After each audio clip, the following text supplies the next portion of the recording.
नमस्कार दोस्तों, टीचिंग विषय में आप सभी का हार्दिक स्वागत है। आज की क्लास में हम देखेंगे यूपी बोर्ड प्रयागराज से प्रकाशित प्रश्न पत्र कक्षा 12 2023 हिंदी, सामान्य हिंदी और साहित्य हिंदी दोनों के लिए अति महत्वपूर्ण क्लास है। यदि आप इस वीडियो को पूरा वॉच करते हैं तो आप 90% इसी क्लास से पेपर में हूबहू मिलेगा। तो आइए देखते हैं। प्रश्न पत्र पहला है कक्षा 12 के लिए, जो 16 फरवरी के लिए एग्ज़ाम होगा, उसके लिए अति महत्वपूर्ण क्लास है। तो पहला प्रश्न है हमारा, तपोभूमि रचना किस विधा की है। जो तपोभूमि जो रचना है वो किस विधा की है, तो तपोभूमि रचना उपन्यास है। कौन सी विधा है? उपन्यास है। अगला प्रश्न है, खड़ी बोली गद्य का प्रारंभ किस कृति से है। तो खड़ी बोली गद्य का जो प्रारंभ है वो चंद छंद वर्ण की महिमा से प्रारंभ है। इसका खड़ी बोली का। जैसे उनके दिन फिरे कहानी संग्रह है। तो जैसे उनके दिन फिरे, ये कहानी संग्रह किसकी है? ये हरिशंकर परसाई की है। हरिशंकर परसाई की। और हरिशंकर परसाई का एक निबंध है निंदा रस। तो निंदा रस निबंध किसका है? हरिशंकर परसाई का। महके आंगन चहके द्वार रचना किसकी है? महके आंगन और चहके द्वार, ये रचना किसकी है? तो कन्हैया लाल मिश्र की। क्योंकि आंगन में वे ही महकते थे, कौन? कन्हैया जी। तो चहकते थे, महकते थे कौन? तो महके आंगन चहके द्वार, कन्हैया लाल मिश्र की रचना है। अगला प्रश्न है, साहित्य संदेश पत्रिका के संपादक हैं। तो साहित्य संदेश बाबू गुलाब राय संपादक हैं। ये पत्रिका है साहित्य संदेश पत्रिका है। इसके जो संपादक हैं बाबू गुलाब राय। अगला जो प्रश्न है, माधुरी पत्रिका किस युग से संबंधित है। तो जो माधुरी पत्रिका है वो कौन सी युग से संबंधित है? तो वो द्विवेदी युग से संबंधित है। छायावाद की विशेषताएं। तो छायावाद की विशेषताएं कौन कौन सी हैं? प्रकृति का मानवीकरण, सौंदर्य और प्रेम। प्रकृति का मानवीकरण, प्रकृति के प्रति बताया गया छायावाद में। छायावादी युग था और सौंदर्य और प्रेम के प्रति विशेषताएं बताई गई हैं। तार सप्तक के संपादक कौन हैं? तो तार सप्तक के जो संपादक हैं वो हैं अज्ञय, सच्चिदानंद, हीरानंद, बादशाहनंद, अज्ञय।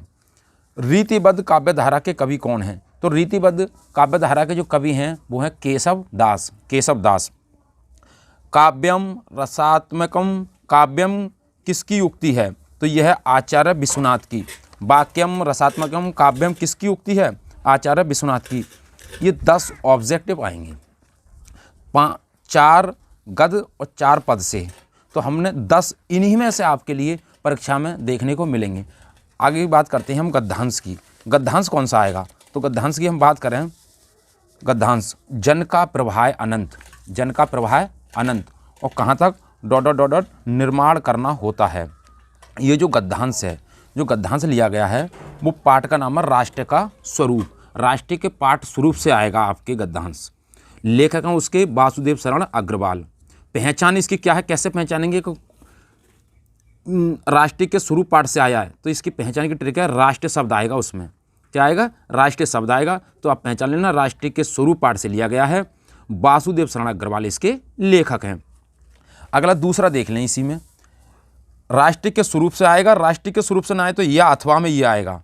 इन दोनों में से एक आपको अवश्य परीक्षा के अंदर अवश्य मिल जाएगा। अगला है, मुझे मानव जाति से गर्व खंडन किया है। तो ये कौन से पाठ से आया है? तो ये आया है अशोक के फूल पाठ से लिया गया है। और इसके जो लेखक हैं वो हजारी प्रसाद द्विवेदी। पहचान इसकी कैसे पहचानेंगे? अशोक के फूल से लिया गया है। तो जिजीविषा, अशोक और भारतवर्ष, या तो जिजीविषा आएगी या भारतवर्ष या अशोक। तो अशोक आए तो अशोक के फूल है ही हैं। तो जिजीविषा और भारतवर्ष 2 याद रख लें। जिजीविषा और भारतवर्ष आए तो अशोक के फूल, हजारी प्रसाद द्विवेदी। तो आपको गद्यांश में तो ये 2 गद्यांश है, दोनों में से आपको एक गद्यांश परीक्षा में अवश्य मिलेगा। अगला देखते हैं पद्यांश। पद्यांश कौन सा है?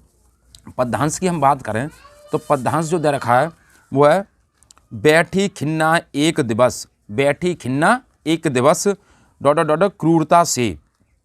अब ये कौन से पद से लिया गया है? तो इसका पाठ का जो नाम है वो है पवन दूतिका। कवि कौन है इसके पवन दूतिका के? तो वो है अयोध्या सिंह उपाध्याय हरिओद। पवन दूतिका, तो दूत अयोध्या सिंह उपाध्याय हरिओद। इसके क्या हैं? कवि हैं, पहचान इसकी क्या है? तो राधिका शब्द आएगा, सुंदरी शब्द आएगा और कृषक। तो राधिका, सुंदरी, कृषक। अब इस पद्यांश में अर्थ कैसे लिखना है आपको? तो राधिका बैठी हैं एक दिन। तो हवा जब तेज़ी से आती है तो हवा से वो कहती हैं कि मुझे क्यों परेशान कर रही है, मैं पहले से ही क्या हूँ, बहुत अति परेशान हूँ, तो मुझे परेशान ना किया जाए। तो ये ऐसा ही उसमें वर्णन किया गया है। तो राधिका, सुंदरी और कृषक ये शब्द आएँ तो वो कौन सा पद्यांश है? पवन दूतिका से लिया गया है। कवि इसके अयोध्या सिंह उपाध्याय हरिओद हैं।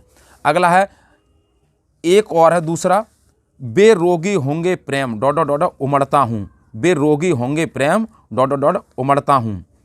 तो ये कौन से पाठ से लिया गया? तो मैंने आहुति बनकर देखा। मैंने आहुति बनकर देखा। कवि कौन है इसके? सच्चिदानंद हीरानंद बादशाहनंद अज्ञ। सच्चिदानंद हीरानंद बादशाहनंद अज्ञ। कैसे पहचानेंगे कि मैंने आहुति बनकर देखा उस पाठ से आया है? तो इसकी जो ट्रिक है वो देखें, फूल आंधी सुहा, फूल आंधी सुहा, फूल आए, आंधी आए और सुहा, 3 शब्द आपको याद रखनी है। फूल, आंधी, सुहा। यदि ये शब्द मालूम पड़े आपको तो बहुत समझ जाना आप कि ये पद्यांश मैंने आहुति बनकर देखा से आया है। इसके जो कवि हैं वो सच्चिदानंद हीरानंद बादशाहनंद अज्ञ हैं। गुण की बात करें तो इनमें जो गुण बताया गया वो ओज गुण है। इन पंक्तियों में अलंकार है, छंद अलंकार है। और रस की बात करें तो अनुप्रास कौन सा है? अनुप्रास है। तो गुण ओज अलंकार अनुप्रास है। अलंकार कौन सा है? अनुप्रास अलंकार है। गुण ओज है, अलंकार कौन सा? अनुप्रास है। भाषा कौन सी है? खड़ी बोली है। सब शक्ति कौन सी है? लक्षणा है। ये आपको अंत में लिखनी है काव्य सौंदर्य के अंदर। काव्य सौंदर्य डालें, काव्य सौंदर्य में लिखें गुण ओज, अलंकार अनुप्रास, भाषा खड़ी बोली, सब शक्ति लक्षणा। अगला हम जो देखें, अगले की हम बात करें, अगला हमारा देखा लेखक। किसकी? लेखक की बात करें तो लेखक कौन से हैं? लेखक आपको कौन कौन से याद रखने हैं? लेखक जीवन परिचय। तो लेखक जीवन परिचय की हम बात करें तो वो कौन सा है? तो लेखक जीवन परिचय वो है हमारा हजारी प्रसाद द्विवेदी। आपको हजारी प्रसाद द्विवेदी को याद करना है। कौन सा? याद कैसे करेंगे? तो जन्म की बात करें 1907 बलिया में हुआ था। इनके पिता का नाम था अनमोल द्विवेदी। अनमोल द्विवेदी। 1957 में पद्म भूषण की उपाधि मिली थी इन्हें। 1957 में पद्म भूषण की उपाधि दी गई थी और 19 मई 1979 में इनकी मृत्यु हो गई थी। ये बातें आपको अवश्य याद होनी चाहिए। हजारी प्रसाद द्विवेदी से जन्म 1907 बलिया में, पिता का नाम अनमोल द्विवेदी। 1957 में पद्म भूषण की उपाधि से इन्हें सम्मानित किया गया था और 19 मई 1979 में इनकी मृत्यु हो गई थी। और इनके बारे में और देखें, निबंध संग्रह की बात करें तो निबंध संग्रह है इनके कुटज आलोक पर्व। कुटज आलोक पर्व। इतिहास क्या लिखा था इन्होंने? हिंदी साहित्य का आदिकाल। हिंदी साहित्य का आदिकाल किसने लिखा था? हजारी प्रसाद द्विवेदी ने। उपन्यास की बात करें तो इनका जो उपन्यास है वो है अनाम दास का पोथा। अनाम दास का पोथा। रचनाओं की बात करें तो मेरा बचपन और लाल कनेर। मेरा बचपन और लाल कनेर। साहित्य में स्थान इनका क्या है? तो साहित्य में जो स्थान है इनका वो स्थान है प्रतिभाशाली व्यक्ति थे। ये कैसे व्यक्ति थे? प्रतिभाशाली व्यक्ति थे और उच्च कोटि के विचारक थे। प्रतिभाशाली व्यक्ति थे, उच्च कोटि के विचारक थे। अब उनके बारे में थोड़ा और बड़ा चढ़ा कर लिखना है तो ये आपका जीवन परिचय हो जाएगा। आगे बात करें दूसरा कौन सा आएगा? तो दूसरे की हम बात करें तो दूसरा जीवन परिचय जो हमारा है वो हमने लिया है doctor APJ Abdul Kalam. Doctor APJ Abdul Kalam. जन्म की बात करें डॉक्टर APJ अब्दुल कलाम का तो 15 अक्टूबर 1931 तमिलनाडु में हुआ था। 1931 को कहाँ हुआ था? तमिलनाडु के अंदर हुआ था। इनके पिता का नाम जैनुल अबिदीन था। इनके पिता का नाम जैनुल अबिदीन था। इनकी मृत्यु 26 जुलाई 2015 को हुई थी। इनकी रचना कौन सी हैं? Ignited minds. इग्नाइटेड माइंड्स और आत्मकथा इनकी wings of fire. Wings of fire. पुरस्कार इनको कौन कौन से मिले थे? तो पद्म भूषण, पद्म विभूषण और भारत रत्न से इन्हें सम्मानित किया गया था। पद्म भूषण, पद्म विभूषण और भारत रत्न तीनों इनको मिले थे डॉक्टर APJ अब्दुल कलाम के लिए। लेखक की बात करें तो हजारी प्रसाद द्विवेदी और APJ अब्दुल कलाम में से दोनों में से एक आपको अवश्य मिल जाएगा। जब तक आनंद हीरानंद बादशाहनंद अज्ञ है। सच्चिदानंद हीरानंद बादशाहनंद अज्ञ। इनका जो जन्म हुआ था सच्चिदानंद हीरानंद बादशाहनंद अज्ञ का तो 1911 में करतारपुर जालंधर में हुआ था। करतारपुर जालंधर में हुआ था। इनके पिता का नाम हीरानंद शास्त्री था। रुचि इनको किस क्षेत्र में रुचि थी इनको? तो फोटोग्राफी, बागवानी और पर्वतारोहण में इनके लिए अधिक रुचि थी। इनकी मृत्यु 4 अप्रैल 1987 में हुई थी। मरने के बाद इन्हें ज्ञानपीठ पुरस्कार मिला था। जब इनकी मृत्यु हो गई उसके बाद इन्हें ज्ञानपीठ पुरस्कार मिला था। रचनाओं की बात करें, इनकी रचना कौन कौन सी हैं? तो इनकी जो रचना है, आंगन के पार द्वार, पूर्वा, कितनी नावों में कितनी बार, कितनी नावों में कितनी बार। साहित्य में स्थान की बात करें, साहित्य में स्थान इनका क्या है? प्रयोगवादी काव्यधारा के प्रवर्तक हैं ये, प्रयोगवादी काव्यधारा के प्रवर्तक हैं। कौन? अज्ञे जी। हिंदी कविता के भाव क्षेत्र का विस्तार किया था, और हिंदी की जो कविता हैं इनके क्षेत्र का क्या किया था इन्होंने? विस्तार किया था।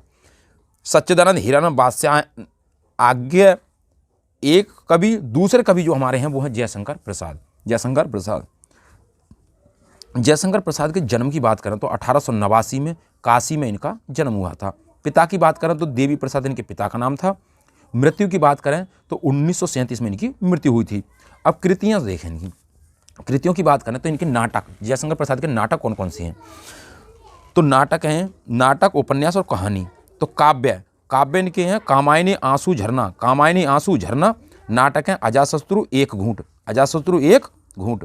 उपन्यास तितली कंकाल उपन्यास हैं। कहानी कौन सी है? छाया और ग्राम इनकी पहली कहानी है। निबंध कौन से हैं? काव्य और कला। साहित्य में स्थान क्या है इनका? तो प्रतिभाशाली कवि हैं। ये कैसे कवि थे? प्रतिभाशाली कवि थे। इनके काव्य में आकर्षक चमत्कार है, और इनके जो काव्य हैं इनमें आकर्षण चमत्कार उत्पन्न दिखाई देता है। तो जयशंकर प्रसाद और हजारी प्रसाद द्विवेदी, इन दोनों में से एक ही करना होगा, एक कवि और एक लेखक। तो दोनों आपको मिल जाएंगे, हजारी प्रसाद द्विवेदी और जयशंकर प्रसाद। अगली हम बात करें तो अगली हमारी बहादुर कहानी आपको कथा भारती से आएगी। तो बहादुर कहानी में क्या बताया गया है? बहादुर कहानी की हम बात करें तो प्रेमचंद के द्वारा लिखी हुई है। नेपाली लड़के पर आधारित है। नेपाली लड़का, एक जो नेपाल का जो लड़का था जिसका नाम बहादुर था, 12 से 13 वर्ष जिसकी उम्र थी, और वो लड़का कैसा था? गरीब लड़का था। शीर्षक की बात करें तो लघु, आकर्षक और सरल शीर्षक है। और कहानी कैसी थी? समस्या मूलक कहानी थी। आपको बहादुर वाली कहानी लिखनी है। प्रेमचंद नेपाली लड़के पर आधारित है, समस्या मूलक कहानी है, लघु, आकर्षक और सरल शीर्षक है। बहादुर लड़का कितने वर्ष का था? 12 से 13 वर्ष का गरीब लड़का था। खंड काव्य, तो जो मुरादाबाद मंडल से संबंधित हैं तो उनके लिए खंड काव्य कौन सा आएगा? तो उनके लिए खंड काव्य आएगा मुक्ति यज्ञ। ये हर डिस्ट्रिक्ट और हर मंडल से अलग अलग होता है। तो हम बात करें मुरादाबाद मंडल की, तो मुरादाबाद मंडल के अंदर जो ज़िले आते हैं उनके लिए जो मुक्ति यज्ञ वाला आएगा, गांधी जी का संपूर्ण जीवन। मुक्ति यज्ञ किससे संबंधित है? तो गांधी जी का संपूर्ण जीवन से संबंधित है। अब गांधी जी के बारे में हमें क्या क्या लिखना है तो वो देखें। प्रतिभाशाली व्यक्ति, उनका कैसा व्यक्तित्व था? प्रतिभाशाली व्यक्तित्व था। और जन नेता थे कौन? महात्मा गांधी जी। जातिवाद के विरोध में रहते थे, जातिवाद के विरोधी थे। दृढ़ प्रतिज्ञ, जिस बात को ठान लेते थे उसे अवश्य करते थे।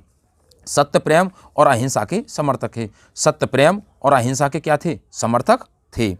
सन 1921 और 1947 से भारतीय स्वतंत्रता आंदोलन का इतिहास, ये इतनी आपको हेडिंग लिखनी है। और इन हेडिंग जो लाइन लिखनी है आपको, इन्हीं हेडिंगों में महात्मा गांधी से संबंधित लाइनें लिखनी है। तो मुक्ति यज्ञ का आपके लिए हो जाएगा।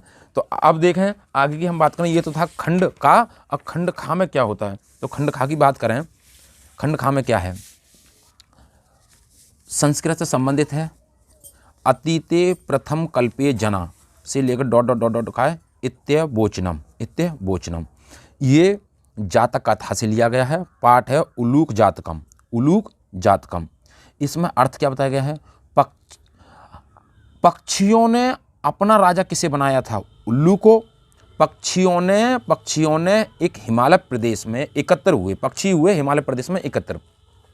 तो पक्षियों ने अपना राजा किसको बनाया था? उल्लू को अपना राजा बनाया था। और सिंह को राजा किसने बनाया था? तो सिंह को राजा मानव द्वारा बनाया गया था। ऐसा इस कहानी में अर्थ में आपको लिखना है। अतीते प्रथम कल्पे जना इत्यबोचनम, यही आपका खंड काव्य आएगा। जातक कथा से लिया गया है। उल्लूक जातकम पाठ है।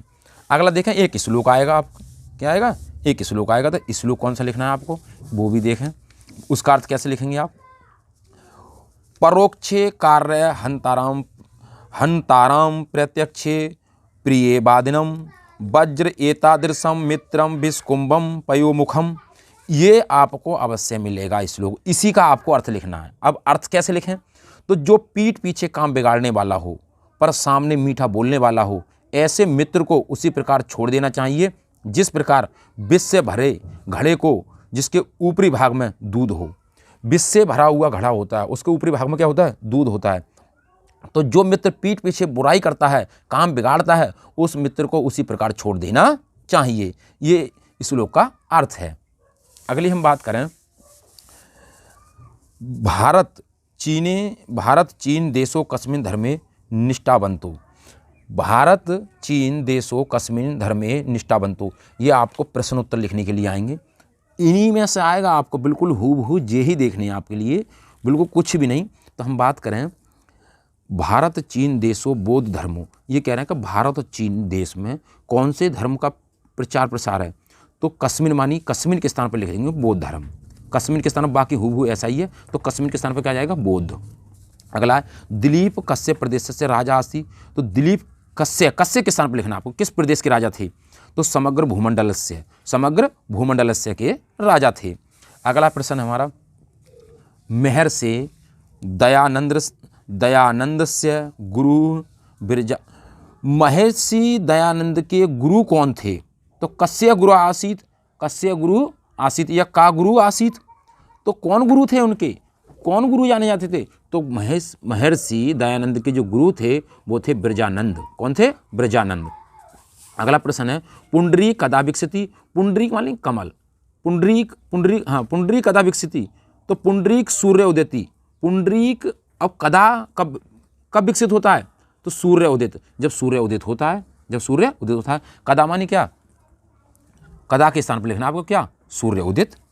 मूर्खाणा कालः कथम गच्छति। मूर्खाणा कालः कथम गच्छति। मूर्खों के लिए क्या नहीं होना चाहिए? मूर्ख कैसे होती हैं?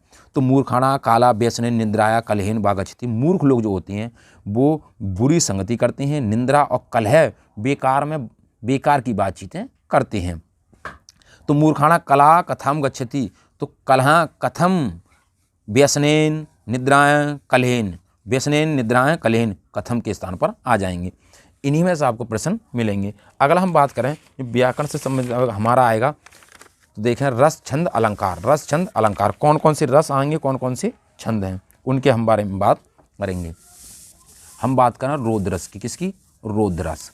तो रोद्रस हमारा कौन सा है? रोद्रस का जो स्थायी भाव है वो स्थायी भाव है क्रोध।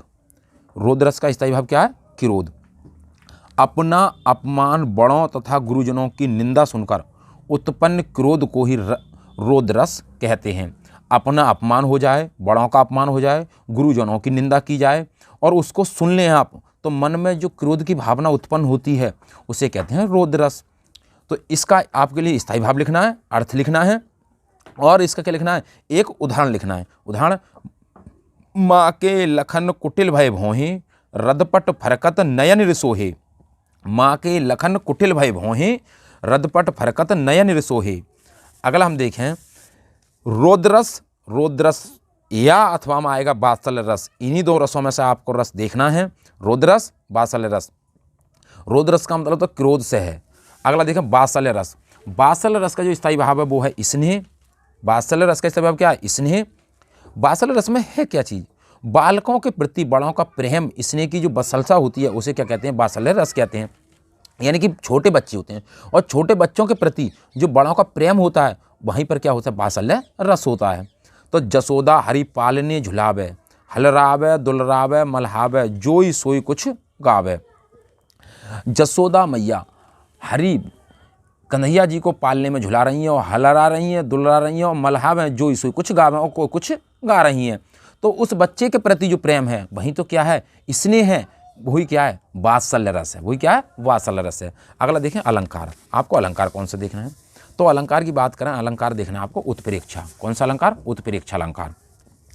तो उत्प्रेक्षा अलंकार क्या है? जहां उपमेय में उपमान की संभावना की जाए, जहां उपमेय में उपमान की संभावना की जाए, वहाँ पर क्या होता है, उत्प्रेक्षा अलंकार होता है। उदाहरण क्या लिखना है आपको, सोवत ओढ़े पीत पटु श्याम सलोनी गात मनहु नीलमणि शैल पर आतपु परयो प्रभात। अब पहचानने को तो आएगा ना तो इसकी ट्रिक है, मन मनु जन जनु मन मनु मानु, तो ये क्या उत्प्रेक्षा अलंकार की ट्रिक है। लेकिन आपको तो वहाँ पर उदाहरण लिखना है, तो सोवत ओढ़े पीत पटु श्याम सलोनी गात मनहु नीलमणि शैल पर आतपु परयो प्रभात। जहाँ उपमेय में उपमान की संभावना की जाए वहाँ पर उत्प्रेक्षा अलंकार होता है। अगला अलंकार देखें, दो अलंकार हैं, दोनों में से आपको अथवा में आएगा, एक करना होगा, उत्प्रेक्षा कर देना या रूपक कर देना। तो रूपक की बात करें हम, तो रूपक अलंकार में क्या बताया गया है, जहाँ उपमेय में उपमान का निषेध रहित आरोप हो। तो जहाँ उपमेय में उपमान का निषेध रहित आरोप हो तो वहाँ पर कौन सा अलंकार होता है, वहाँ पर रूपक अलंकार होता है। इसकी पहचान की बात करें तो इसमें योजक चिन्ह होता है। पहचान तो यह है, इसमें जितने भी उदाहरण होंगे उन सभी में क्या होगा, योजक चिन्ह होगा। तो गिरा अनिल मुख पंकज रोकी प्रकट न लाज निशावलोकी। गिरा अनिल मुख पंकज रोकी प्रकट न लाज निशावलोकी। रूपक अलंकार, उत्प्रेक्षा अलंकार, दोनों में से एक करना है आपको। दोनों आएंगे, दोनों में से एक करना, अथवा में दे रखा होगा। अगला देखा सोरठा। सोरठा, तो सोरठा की हम बात करें तो सोरठा है क्या चीज़, सोरठा क्या चीज़ है। तो सोरठा अर्ध सम्मात्रिक छंद है। सोरठा क्या है, अर्ध सम्मात्रिक छंद है। प्रथम और तृतीय चरण में यानी कि पहला और तीसरा पद, पहला और तृतीय चरण होगा, उसमें 11-11 मात्राएं होंगी और दूसरे और चौथे में 13-13 मात्रा होंगी। आपको वहाँ कैसे याद रखना है कि भाई कौन से में 13 हैं, कौन से में 11 हैं। तो वो देखें जरा, मैं सोरठा में अगर इसको और ऊपर वाली मात्रा को दबा लूँ तो क्या रहा, एक डंडा ये, एक डंडा क्या बनेगा, 11। तो इसका मतलब पहले में और तीसरे में 11-11 मात्राएं और दूसरे और चौथे में 13-13 मात्राएं। आपको उदाहरण कौन सा लिखना है, तो बदऊँ गुरु पद कंज कृपा सिंधु नर रूप हरि महामोय तम पुंज जासु बचन रवि कर निकर। तो अब आपको मात्रा भी लगानी है, वहाँ पर क्या लगानी है, मात्रा भी लगानी है। मात्राएं कैसे लगाएंगे, आप देखें, ये बा है, बा पर क्या है, बिंदी है। यदि चंद्र बिंदु हो तो एक मात्रा है और सिंगल बिंदु है तो 2 मात्राएं। तो हमने लगाई 2 मात्राएं, दा पर 1 मात्रा और ऊपर चंद्र बिंदी है और 1 मात्रा। गा पर छोटू की मात्रा 1 मात्रा, रा पर छोटू की मात्रा है तो 1 मात्रा, पा पर 1 मात्रा, दा पर 1 मात्रा। अब देखें फिर का पर क्या अंकी बिंदी है तो 2 मात्राएं और जा पर 1 मात्रा। टोटल मात्रा कितनी हो गई, 11। अब बात करें हम का पर ये ऋषि वाला है तो 1 मात्रा और पा का ढंग लग रहा है तो 2 मात्रा। सा पे क्या देखो बिंदी है और 2 मात्रा और धा पर छोटू की मात्रा तो 1 मात्रा, बड़ू की मात्रा होती है 2 मात्रा लगती। ना पे 1 मात्रा, रा पे 1 मात्रा। अब रूप रा में बड़ू की मात्रा तो 2 मात्रा और पा पे 1 मात्रा। हा में 1 मात्रा और रा पर 1 मात्रा, तो यहाँ पर कितनी मात्रा होगी, 13। तो इसी प्रकार 11 और 13 मात्राएं। महामोय तम पंज जासु बचन कर रवि कर निकर, ये आपको सोरठा में लिखना है। अब बात करें हम बरबे की, इसी प्रकार नीचे भी आप मात्रा लगा सकते हैं। हम बात करें किसकी, बरबे की, तो बास है बरबे, बास है 12, बास है बरबे और बास है 12। तो पहले और तीसरे चरण में 12-12 मात्राएं और दूसरे और चौथे चरण में 7-7 मात्राएं लगती हैं और अंत में एक जगण होता है, अंत में एक जगण होता है। अब देखें कैसे, अबदी शिला का उर पर, अबदी शिला का उर पर था गुरु भार तिल तिल काट रही थी दृग जल धार, तिल तिल काट रही थी दृग जल धार। तो आप 1 मात्रा, बा पर 1 मात्रा, धा पर 1 मात्रा, सा पर 1 मात्रा, ला पर डंडा है तो क्या हो जाएगी भैया 2 मात्रा। का पर एक आ का क्या डंडा है तो यहाँ पर 2 मात्रा, ऊपर 1 मात्रा और रा पर 1 मात्रा, पा पर 1 मात्रा और रा पर 1 मात्रा। टोटल मात्रा कितनी होगी, 12। था पर 1 डंडा है तो 2 मात्रा, गा पे छोटू की मात्रा तो 1 मात्रा, रा पर छोटू की मात्रा है तो 1 मात्रा, भा पे आ का डंडा है तो 2 मात्रा और रा पर 1 मात्रा, तो इधर हो गई 7 मात्राएं। आपको मात्रा भी लगानी है तो सोरठा और बरबे में से सोरठा बरबे दोनों दे रखे होंगे, आपको एक करना अथवा में दे रखा होगा। आगे की बात करें हम, निबंध कौन सा आएगा, निबंध है, संधि है। आगे देखें तो देखें निबंध कौन सा लिखना है आपको और क्या क्या निबंध में लिखना है आपको। तो निबंध की हम बात करें, निबंध जनसंख्या वृद्धि की समस्या, जनसंख्या वृद्धि की समस्या पर आएगा या आज़ादी का अमृत महोत्सव पर आएगा। इन दोनों में से ही एक निबंध आपको अवश्य मिलेगा। निबंध तो 4 दे रखे होंगे, 4 या 5, लेकिन इनमें से आपको अवश्य मिलेगा जनसंख्या की वृद्धि की समस्या और आज़ादी का अमृत महोत्सव। अब लिखना कैसे आपको, तो पहले लिखनी है आपको सर्वप्रथम प्रस्तावना। फिर उसके बारे में आपको बिना हेडिंग के कुछ नहीं लिखना है। आपको 5 या 6 लाइन लिखें और तुरंत हेडिंग डाल दें। 5 या 6 लाइन लिखें, तुरंत हेडिंग डाल दें। जितनी हेडिंग उतने नंबर, जितनी हेडिंग उतने नंबर। तो पहले प्रस्तावना, समस्या का समाधान। आप कोई सी हेडिंग बना सकते हैं, परिवार नियोजन के उपाय, प्राचीन विचारधारा, उपसंहार। ये तो हमने जनसंख्या वृद्धि की समस्या के हेडलाइन लिखी हैं। हम बात करें 2 आपको अवश्य लिखनी है, पहली प्रस्तावना और अंतिम में उपसंहार। पहली प्रस्तावना और अंतिम में उपसंहार, और हेडिंग तो अपने आप बना लें। अगली बात करें हम संधि की। तो संधि की बात करें तो सूर्योदय, इन्हीं संधियों में से आपको संधि मिलेगी अवश्य देखने के लिए। तो सूर्योदय की हम बात करें तो सूर्योदय में कौन सी संधि है, तो सूर्योदय का जो संधि विच्छेद है, आपको संधि नहीं पूछेगा, वहाँ संधि विच्छेद कराएगा कौन सा सही है। तो सूर्य का संधि विच्छेद बनेगा सूर्य प्लस उदय। अत्याचार का जो संधि विच्छेद है वो अति प्लस आचार। अगला है भवन का जो संधि विच्छेद है वो भो प्लस अन। अगला हम बात करें शैल जेस का संधि विच्छेद क्या है, शैलजा प्लस ईस। गो रम्यते का संधि विच्छेद क्या है, तो गौ प्लस रम्यते। प्रेजते का संधि विच्छेद क्या है, प्र प्लस एजते। हरे अब का संधि विच्छेद क्या है, हरे प्लस अब। दोगधा का संधि विच्छेद क्या है, तो दोगधा का संधि विच्छेद है वो है दोग प्लस धा। सच्चरितम का संधि विच्छेद क्या है, तो सत प्लस चरितम। सज्जन का संधि विच्छेद क्या है, तो सद प्लस जन। रामस टीकते का संधि विच्छेद क्या है, तो रामस प्लस टीकते। अब देखें षटकोण वाला सा चला गया तो सपेरा वाला सा आ गया। जा के स्थान पर क्या आ गया, दा आ गया। जा के स्थान पर दा आ गया। आधा जा तो आधा दा। चा के स्थान पर क्या आ गया, ता आ गया। और गा के स्थान पर क्या आ गया, घा आ गया। इन्हीं संधियों को आप देख कर जाएं, इन्हीं संधियों में से आपको अवश्य मिल जाएंगी। आगे की बात करें शब्द रूप, तो शब्द रूप की बात करें तो आत्मना में कौन सी विभक्ति और कौन से वचन हैं, तो आत्मा का जो शब्द रूप है आत्माना, तो आत्माना तृतीय विभक्ति और एक वचन है। आत्मना अब डंडा हट जाएगा, क्या लगेगा, बिंदी लगेगी, तो विभक्ति बदल जाएगी, कौन सी हो जाएगी, पंचमी विभक्ति, क्योंकि पंचमी में बिंदी लग रही है तो यहाँ पर भी क्या जाएंगे, बिंदी। अब पंचमी विभक्ति और एक वचन है। आत्मभी, तो आत्मभी में तृतीय विभक्ति और बहुवचन है। अब भी के स्थान पर क्या आ जा, सु आ जा, आत्मसु। जब छोटा बच्चा सुसु कर देता है तो बहुवचन हो जाएगा, और कौन सी विभक्ति होगी, सातवीं विभक्ति होगी। सात से सु और सा से सुसु कर दी, तो आत्मसु आ जाए तो सप्तमी विभक्ति और बहुवचन, हो जाएगा। आत्मना में पंचमी विभक्ति और एक वचन। अब देखते हैं नामने में कौन सी विभक्ति है, तो नामने में चतुर्थी विभक्ति और एक वचन। नामने, और नामने में सप्तमी विभक्ति और एक वचन। तो आत्मना तृतीय विभक्ति एक वचन, नामने चतुर्थी विभक्ति एक वचन, नामनी सप्तमी विभक्ति एक वचन, आत्मनः पंचमी विभक्ति एक वचन, आत्मभी तृतीय विभक्ति बहुवचन। आत्मा का है या नाम का है, एक ही आएगा आपको, दोनों में से एक करना होगा आपको। अगला देखो समास की हम बात करें तो समास महाजना में कौन सा समास है, तो महान चा असो जना। समास का विग्रह नहीं कराएगा आपसे, केवल समास का नाम पूछेगा। तो महाजना, कौन कैसा जन, तो महान जन। तो कैसा शब्द लॉजिक लगा कर देख लेना शब्द में, तो कर्मधारय समास। का से कैसा, का से कर्मधारय समास। महान जन कैसा जन, महान जन। महान चा असो जना, तो कर्मधारय समास। घनश्याम कैसा श्याम, घनश्याम। तो घन इव श्याम, तो कर्मधारय समास। उपगंगम,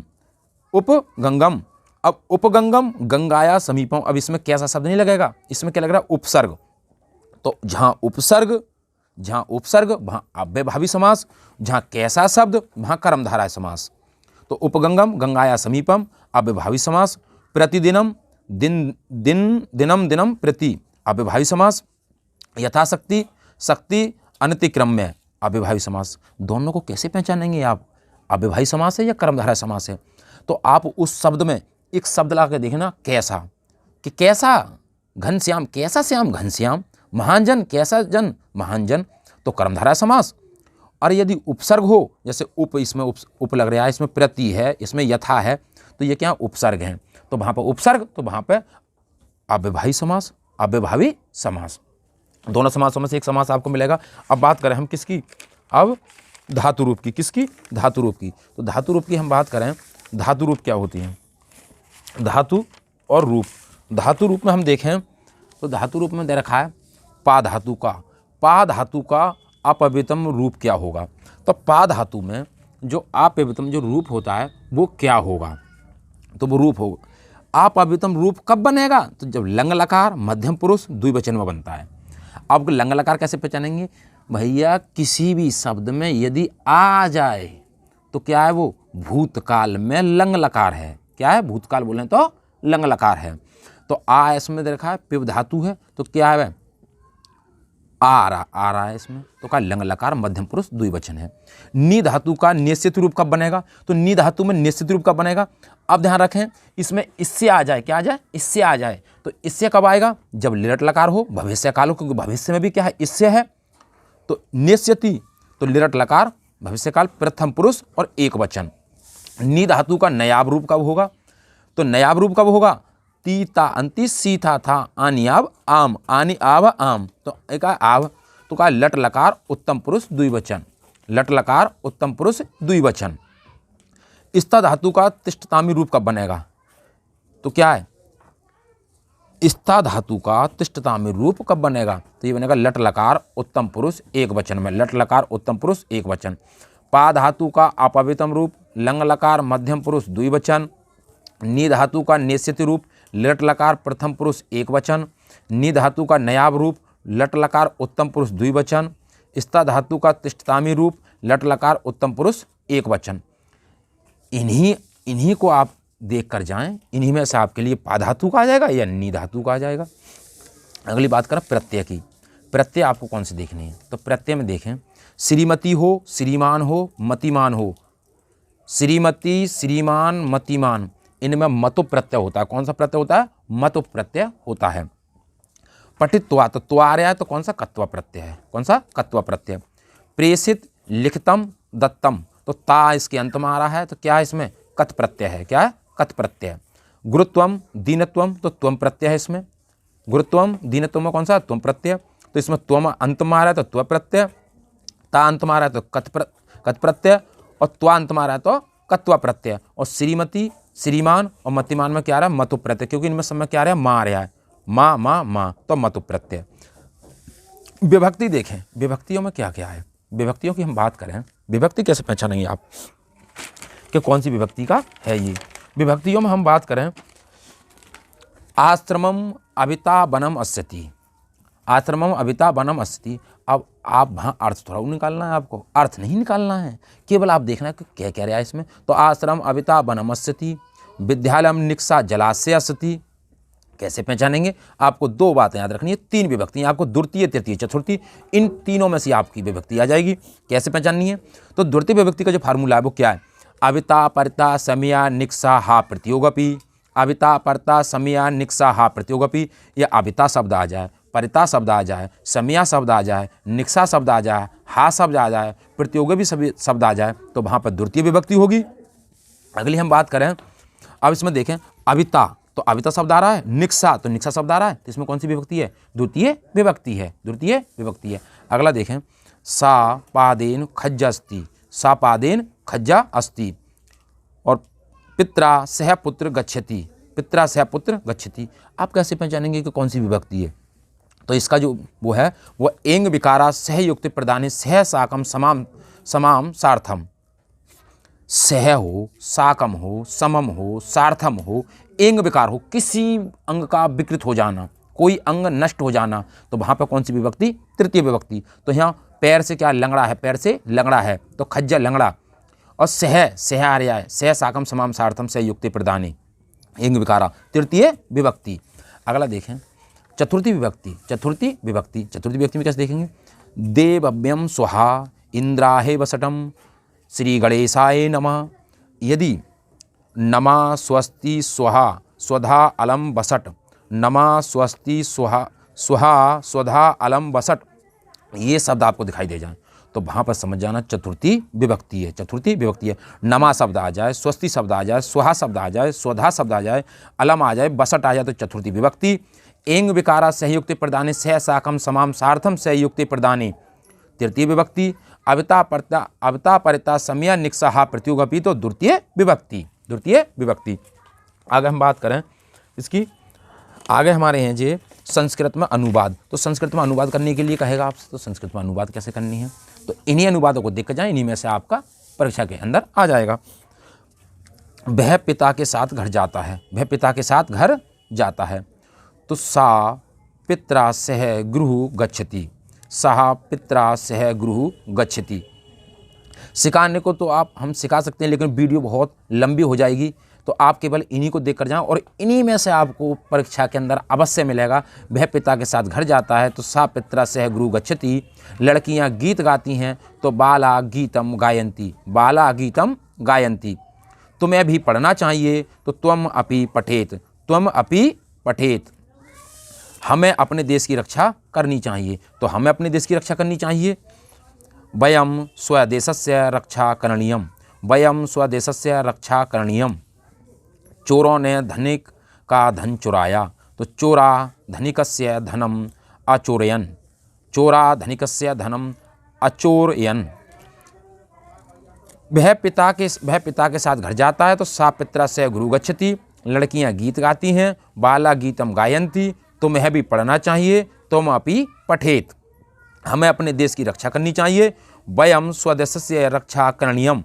चोरों ने धनिक का धन चुराया तो चोरा धनिकस्य धनम आचोरयन। अब हम बात करें वाक्यांश के लिए एक शब्द, वाक्यांश के लिए एक शब्द वो देखें हम। वाक्यांश के लिए एक शब्द तो आकाश चूमने वाला, आकाश चूमने वाला क्या कहलाएगा? गगन चुंबी, गगन चुंबी। किसी पक्ष का समर्थन ना करने वाला, जो किसी पक्ष का समर्थन ना करने वाला हो उसके लिए क्या कहते हैं? उसको कहते हैं तटस्थ, तटस्थ। जो किए गए उपकार को ना माने उसे कहते हैं कृतघ्न, कृतघ्न।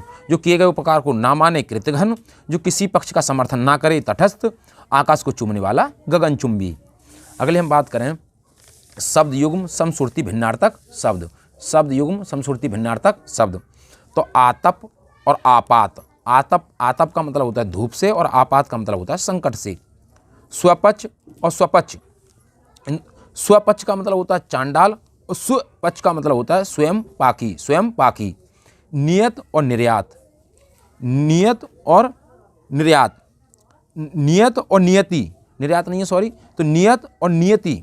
तो नियत का मतलब होता है निश्चित और नियति का मतलब होता है भाग्य। अविराम और अभिराम, तो अविराम का अर्थ होता है अनवरत और अभिराम का अर्थ होता है आकर्षक, अनवरत और आकर्षक। इन्हीं में से आपको समश्रुति भिन्नता देखनी है। अविराम और अभिराम यही आ जाएगा, अनवरत और आकर्षक। अगला हम बात करें अनेकार्थी शब्द, अनेकार्थी शब्द तो अनेकार्थी शब्द में देखें कर। कर का जो अर्थ होता है वो होता है हाथ, किरण और टैक्स, हाथ किरण टैक्स, हाथ किरण टैक्स। अंबर, अंबर का जो अनेकार्थी शब्द होता है वो होता है वस्त्र, आकाश, एक इत्र, वस्त्र, आकाश, एक इत्र। द्विज, द्विज का अर्थ जो होता है वो होता है ब्राह्मण, पक्षी, दांत, ब्राह्मण, पक्षी, दांत, ब्राह्मण, पक्षी, दांत। द्विज का अर्थ है अंबर का होता है वस्त्र, आकाश, एक इत्र। शुद्ध वाक्य, शुद्ध वाक्य आपको कैसे लिखना है? एक फूल की माला खरीद लेना, एक फूल की माला खरीद लेना। अब ये कोई अर्थ है एक फूल की माला, तो एक फूल की माला होती नहीं है, तो फूलों की माला खरीद लेना, फूलों की माला खरीद लेना। मैं लड़के को पढ़ाया हूँ, ये अशुद्ध वाक्य है। क्या है? अशुद्ध वाक्य। तो शुद्ध वाक्य कैसे लिखना है? मैंने लड़के को पढ़ाया, मैंने लड़के को पढ़ाया।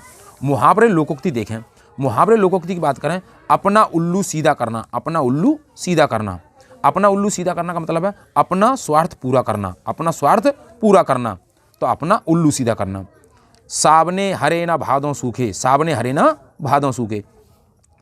सदैव एक सी स्थिति में रहना, तो सावने हरे न भादों सूखे, सदैव एक सी स्थिति में रहना। गंगा गए गंगादास, जमुना गए जमुनादास।